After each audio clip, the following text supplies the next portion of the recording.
ವರವಾಗಿ ಕೊಟ್ಟ. ಇದನ್ನು ತಿಂದು ನೀನು ಉಪಯೋಗ ಮಾಡಿಕೊಂಡು ಸದೃಢವಾಗಿ ಬಾಳು, ಆರೋಗ್ಯವಂತನಾಗಿ ಬಾಳು, ಭೂಮಿಯ ಮೇಲೆ ಸದಾಕಾಲ ಇದ್ದು ಒಳ್ಳೆಯದನ್ನು ಮಾಡು ಅಂತೇಳಿ ಇಂತಹ ಗಿಡಮೂಲಿಕೆಗಳನ್ನು ಕೊಟ್ಟ ಭಗವಂತ. ಇದು ಇವುಗಳ ಹಿಂದೆ ಹೋಗ್ತದೆ. ಸಮುದ್ರ ಮಥನಾಯಿತು, ಇಲ್ಲಿ ಬರೆದಿದ್ದೀರಾ, ಸಮುದ್ರ ಮಥನಾಯಿತು. ಸಮುದ್ರ ಮತ್ತು ರಾಕ್ಷಸರು ದೇವತೆಗಳು ಆದೇಶ ಕಟ್ಟಿ ಎಳೆದರು. ಎಲ್ಲ ಬಂತು, ಲಕ್ಷ್ಮಿ ಬಂತು, ಐರಾವತ ಬಂತು, ಕನಕಾದಿಗಳು ಬಂದು, ವಿಷ ಬಂತು. ಎಲ್ಲರೂ ಹಂಚ್ಕೊಂಡ್ರು. ವಿಷವನ್ನು ಯಾರು ಹಂಚ್ಕೊಳ್ಳಿಲ್ಲ. ಆವಾಗ ಪರಮಾತ್ಮ ಕೊಡುದ. ಆವಾಗ ಅವನಿಗೆ ಯೋಚನೆ ಆಯಿತು, ಸಕಲ ಸಂಪತ್ತೆಲ್ಲ ಕೊಟ್ಟುಬಿಟ್ಟೆ ನಾನು, ಸಮುದ್ರದಲ್ಲಿ ವಿಷವೂ ಬಂದುಬಿಡ್ತು, ಇದನ್ನು ನಾನು ಕುಡಿದೆ, ಇದರಿಂದ ಪಾರಾಗದೆ ಹೇಗೆ? ಬಹುಶಃ ಈ ವಿಷ ಈ ಜನರ ಮೇಲೆ ಹೋದರೆ ಏನಾಗ್ತಿತ್ತು, ಕಾರ್ಕೋಟ ವಿಷ. ಅದಕ್ಕೆ ಯೋಚನೆ ಮಾಡಿ ಈ ಧನ್ವಂತರಿಯನ್ನೂ ಕೊಟ್ಟ. ಈ ಧನ್ವಂತರಿ ಎಲ್ಲಿಂದ ಬಂತು ಅಂದರೆ ಸಮುದ್ರದಿಂದ, ನೀರಿನಿಂದ, ಸಾಗರದಿಂದ ಬಂತು. ಇದು ಆ ಒಂದು ದೇವತೆಯ ರೂಪದಲ್ಲಿ ಬಂತು. ನಮ್ಮಲ್ಲಿ ಕೇಳಲಿಕ್ಕೆ ಹುರುಳಿ, ಕಾಮತ್ತು ಎಲ್ಲ ಬಂದಿದ್ದರು ಈ ವಿಚಾರವಾಗಿ. ಕೆಲವು ಸೂಚನೆಗಳನ್ನು ಹೇಳಿದ್ವಿ ನಾವು. ನೀವು ಯಾಗ ಮಾಡುವಂಥ ಜಾಗದಲ್ಲಿ ವೃಕ್ಷ ಇರಬೇಕು, ಅಲ್ಲಿ ಒಂದು ಹುತ್ತ ಇರಬೇಕು, ಅಲ್ಲಿ ಒಂದು ಎಕ್ಕದ ಗಿಡ ಇರಬೇಕು, ಮತ್ತು ಸಮುದ್ರ ಪೂಜೆಯನ್ನು ಮಾಡಬೇಕು. ಯಾಕೆಂದರೆ ಮೂಲ ಸಮುದ್ರವೇ ಮೂಲ. ಇದಕ್ಕೆ ಗಿಡ, ವೃಕ್ಷ, ಬಳ್ಳಿ ಇದಕ್ಕೆಲ್ಲ ಸಮುದ್ರವೇ ಮೂಲ. ಅಲ್ಲಿಂದ ತರಬೇಕು. ಹಾಗೆ ಹೀಗಾಗಿ ಈ ಒಂದು ಯಾಗ ಭಾಳ ಚೆನ್ನಾಗಿ ನಡೀತಾ ಇದೆ ಭೂಮಿ ಮೇಲೆ. ಅದರಲ್ಲೂ ಈ ಕರಾವಳಿ ನಡೆದಿದ್ರೆ ಅತ್ಯಂತ ಮನುಕುಲಕ್ಕೆ ಆದರ್ಶವಾಗಿರ್ತಕ್ಕಂಥದ್ದು, ಪ್ರಾಯಶ್ಯವಾಗಿರ್ತಕ್ಕಂಥದ್ದು, ದೀರ್ಘಾಯುಷ್ಯದ ಗುಟ್ಟನ್ನು ನಮ್ಮವರು ಕೊಟ್ಟಿದ್ದಾರೆ. ಪ್ರಕೃತಿಯ ಗುಟ್ಟನ್ನು ಭೇದಿಸ್ತಕ್ಕಂಥ ಅಟ್ಟ ಇನ್ನೇನು ಇಲ್ಲ. ಪ್ರಕೃತಿ ಎಲ್ಲ ಕೊಟ್ಟುಬಿಟ್ಟಿದೆ. ಅದರ ಗುಟ್ಟನ್ನು ಭೇದಿಸಿ ಮನುಷ್ಯ ಉಪಯೋಗ ಪಡಿತಕ್ಕಂಥದ್ದು, ಆರೋಗ್ಯವಂತನಾಗ್ತಕ್ಕಂಥದ್ದು. ಹೋಮಗಳಂದರೆ ಏನು? ಹೋಮವನ್ನು ಯಾತಕ್ಕೋಸ್ಕರ ಮಾಡ್ತಾರೆ? ಅದರ ಉದ್ದೇಶ ಏನು? ಒಂದು ಕಲ್ಪನೆ ಆಧ್ಯಾತ್ಮಿಕ ಚಿಂತನೆ, ಮತ್ತೊಂದು ಕಲ್ಪನೆ ವೈಜ್ಞಾನಿಕವಾಗಿ ಚಿಂತನೆ. ನಾವು ಏನೇ ಮಾಡಿದರೂ, ಯಾವ ಕೆಲಸ ಮಾಡಿದ್ರು, ಯಾವ ಧರ್ಮ ಆದರೂ ಸಹಿತ ಅದು ವಿಜ್ಞಾನಕ್ಕೆ ಒಳಪಡಬೇಕು. ವಿಜ್ಞಾನಕ್ಕೆ ಒಳಪಡದೆ ಹೋದರೆ ಧರ್ಮ ಆಗಲ್ಲ, ಸತ್ಯ ಆಗಲ್ಲ, ನಂಬಿಕೆ ಆಗಲ್ಲ, ಅಜ್ಞಾನದ ಪರಮಾವಧಿ ಆಗ್ತದೆ ಅದು. ಹೋಮದಲ್ಲಿ ಏನಿರ್ತದೆ? ವನಸ್ಪತಿಗಳನ್ನು ಹಾಕ್ತಾರೆ, ಆಜ್ಯವನ್ನು ಹಾಕ್ತಾರೆ, ಅಗ್ನಿಯನ್ನು ಕೊಡ್ತಾರೆ. ಈ ಗಿಡಮೂಲಿಕೆಗಳು ಅಂತ ಹೇಳಿದ್ರು ನಾನು.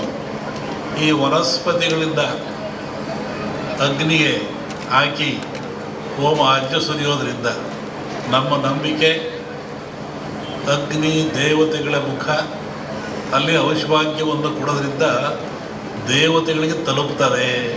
ಆವಾಗ ನಾಡು ಸಮೃದ್ಧಿಯಾಗಿರ್ತದೆ, ರೋಗ ರುಜಿನ ದೂರವಾಗ್ತದೆ. ಒಂದಾದರೆ ಅಗ್ನಿಯನ್ನು ಆರಾಧನೆ ಮಾಡಿದವರು ಯಾರು? ಇದು ಒಂದು ಪ್ರಶ್ನೆ.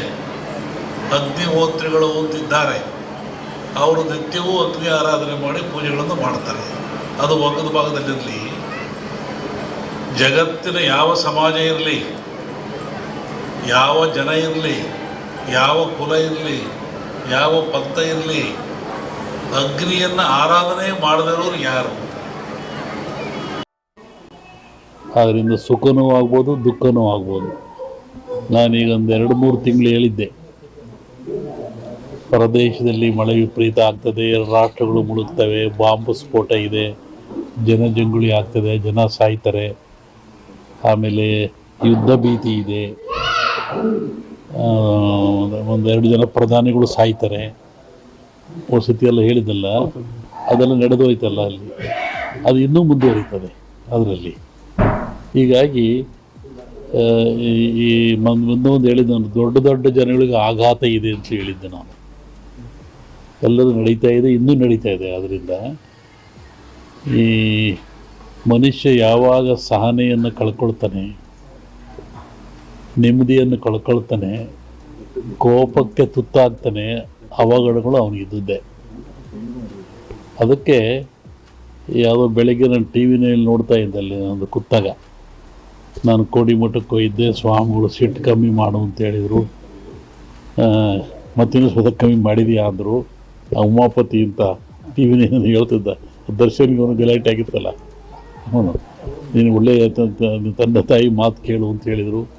ಈಗ ನಾನು ಭಾಳ ಸಾಹುಕಾರರಾಗಿದ್ದೀನಿ, ಅವನ ಜಗಳಕ್ಕೆ ಹೋಗ್ಬೇಕಾಯ್ತು, ಹೋಗಲಿಲ್ಲ ಅಂತಲೂ ಹೇಳ್ತಾ ಇದ್ದೆ ಟಿ ವಿನಲ್ಲಿ. ಹಾಗೆ ಮನುಷ್ಯನಿಗೆ ಕರೆಯದೇ ಬರುವವನು, ಬರೆಯದೇ ಓದುವನು, ಬರಿಗಾಲಲ್ಲಿ ನಡೆಯುವನು, ಕರೆಯದೇ ವಸ್ತ್ರದಾನ ಮಾಡಿದರು, ನಿಮಗೆಲ್ಲ ಸೇರಿಸಿದರು, ಪಾದ ಪೂಜೆ ಮಾಡಿದರು, ಗುರು ವಂದನೆ ಲವ್ ಅಡ್ವೊಕೇಟು, ಆಧ್ಯಾತ್ಮಿಕವಾಗಿ ಅವನು ಸೇವೆ ಮಾಡಿದ. ಕರಿಬೇಕು, ಕರಿಬಾರ್ದು ಅಂತೇನಿಲ್ಲ. ಮತ್ತು ಕರೆದೇ ಬರೋನು ಯಾರು? ಕರೆಯದೇ ಬರುವವನ ಯಾರಪ್ಪ? ಯಾವಾಗ ನಮ್ಮಲ್ಲಿ ಬಂಡವಾಳ ಕಮ್ಮಿ ಆಗುತ್ತೆ ತಕ್ಷಣ ಬರೋದೇ ಕೋಪ, ಸಡನ್ ಕೋಪ ಬಂದ್ಬಿಡುತ್ತೆ. ಕರೆಯದೇ ಬರುವವನ, ಬರೆಯದೇ ಓದುವನ. ಬರೆಯದೇ ಇಲ್ಲ, ಅವನು ಓದ್ತಾನೇ ಇರ್ತಾನೆ. ಯಾರು? ಕಣ್ಣು. ಕಣ್ಣು ಬರೆಯುತ್ತಾ? ಅದು ಓದುತ್ತೆ. ಬರಿಗಾಲಲ್ಲಿ ನಡೆಯುವನ. ಬರಿಗಾಲಾಗ ಕಳ್ಳ ಬರ್ತಾನೆ, ಬಾಕಿ ಜಬ್ಲಕ್ಕೆ ಆಗೋದಲ್ಲ. ಮತ್ತು ಯಾರು ಬರಿಗಾಲ ನಡೆಯುವನು? ಮನಸ್ಸು. ಒಳಗೆ ಮನಸ್ಸಿದೆಯಲ್ಲ, ಎಲ್ಲಿಂದ ಎಲ್ಲಿಗೆ ಹೋಗ್ಬಿಡ್ತಿದ್ದು ಮನಸ್ಸು. ಈ ಮೂರನ್ನು ನಿಯಂತ್ರಣ ಇಟ್ಕೊಂಡ್ರೆ ಮನುಷ್ಯನ ಹುಟ್ಟಿಕ್ಕೂ ಸಾರ್ಥಕ ಆಗ್ತದೆ. 84 ಲಕ್ಷ ಜೀವರಾಶಿಗಳಲ್ಲಿ ಮಾನವ ಜನ್ಮ ಶ್ರೇಷ್ಠವಾದದ್ದು.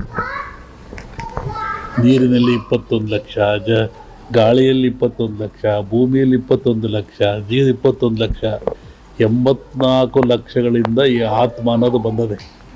ಕೋಟಿ ಕೋಟಿ ಕೋಟಿ ವರ್ಷ ಆಯ್ತು ಮನುಷ್ಯ ಜನ್ಮ ಬರಬೇಕಾದ್ರೆ. ಗಾಯಿ, ಹದ್ದು ಕರಿತಲ್ಲ, ಭೂಮಿಲಿ, ನೀರಿನಲ್ಲಿ ಈ ಆತ್ಮ ಬರುವಾಗ ಅದು ಏನಾಯಿತು? 84 ಲಕ್ಷ ಜೀವರಾಶಿಗಳಿಂದ ಕಡೆಯದಾಗಿ ಮಾನವ ಜನ್ಮಕ್ಕೆ ಬಂತು. ಇದು ಕಡೆಯ ಜನ್ಮ. ಅದಕ್ಕೆ ದಾಸರು ಹೇಳಿರು, ಮಾನವ ಜನ್ಮ ಹಾಳು ಮಾಡಿಕೊಳ್ಳ್ರಪ್ಪ ಹುಚ್ಚಪ್ಪಗಳಿರ, ಇಂಥ ಜನ್ಮ ಸಿಕ್ಕಿತೇನ್ರಪ್ಪ ಅಂತ. ಈ ಮಾನವ ಜನ್ಮಕ್ಕೆ ಬಂದಾಗ ಭಗವಂತ ಇಟ್ಟ, ಕೋಪ ಇಟ್ಟ, ಆಸೆ ಇಟ್ಟ, ದ್ವೇಷ ಇಟ್ಟ, ಅಸೂಯೆ ಇಟ್ಟ, ಸಂತೋಷ ಇಟ್ಟ. ಇವೆಲ್ಲವನ್ನು ಗೆದ್ದು ನಂತಕ್ಕೆ ಬಂದ. ಇವರಾಗೆಲ್ಲ ಸೋತ್ರೆ ಮತ್ತೆ ಹಿಂದಕ್ಕೋಗೋದೆ ಕೋಟ್ಯಾನುಗಟ್ಟಲೆ. ಹಾಗಾಗಿ ಮನುಷ್ಯ ಜನ್ಮ ದೊಡ್ಡದು. ಈ ಜನ್ಮ ನಾವಿದ್ದಾಗ ಅರಿಷಡ್ವರ್ಗಳನ್ನು ಗೆಲ್ಲಬೇಕು. ಇವತ್ತು ನೋಡ್ತಾ ಇದ್ದಾರೆ ಗಲಾಟೆಗಳು, ದೊಂಬಿಗಳು, ಅವೇನೋ ಟಿ ವಿ ನೋಡೋಕ್ಕೆ ಆಗೋದಿಲ್ಲ. ಟಿ ವಿ ತಪ್ಪು ಅಂತ ನಾವು ಹೇಳಲ್ಲ, ಆ ಘಟನೆಗಳನ್ನು ಜನ